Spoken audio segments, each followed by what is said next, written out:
Почитувани, скандалите на Жерновски немаат крај.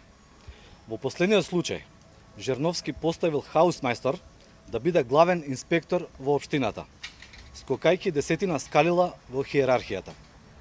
Само во општина Центар, хаусмајстор во еден ден може да стане главен инспектор. Тоа е пример како СДСМ и Жерновски замислуваат професионална јавна администрација.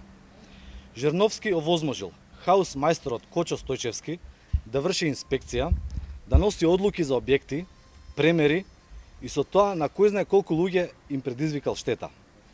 Ние се сомневаме дека причината поради која што е поставен Кочо Стојчевски на позицијата главен инспектор е поради тоа што истото лице е сопственик на градежна фирма. И тоа ќе бараме да се испита.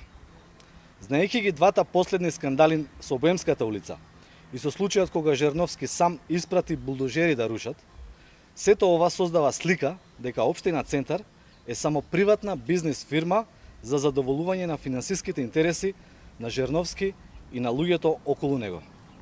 Згоран сето ова, за скандалот да биде поголем, медиумите објавија конкретни случаеви како овој најбогат хаусмајстор лажно се представувал и вршел улога на лажен инспектор, што е казниво со кривичниот законник. Од тука не е ни чудно зошто во општина Центар владае хаос, штом главниот за инспекторирање во Центар бил хаусмајстор.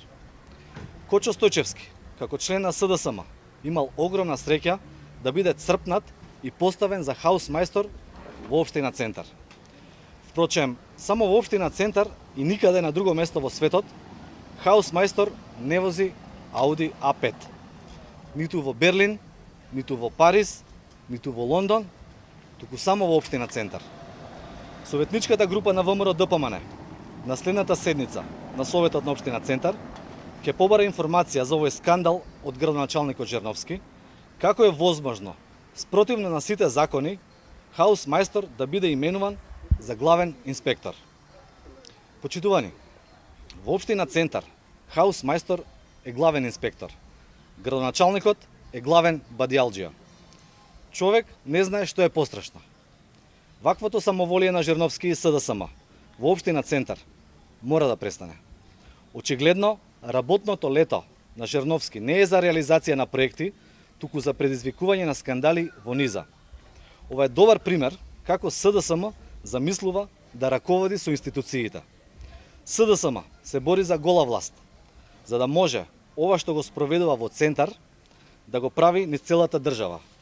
Хаусмајстори да бидат главни, да се случува анархија, партизација на администрација и класично неработење. Ви благодарам.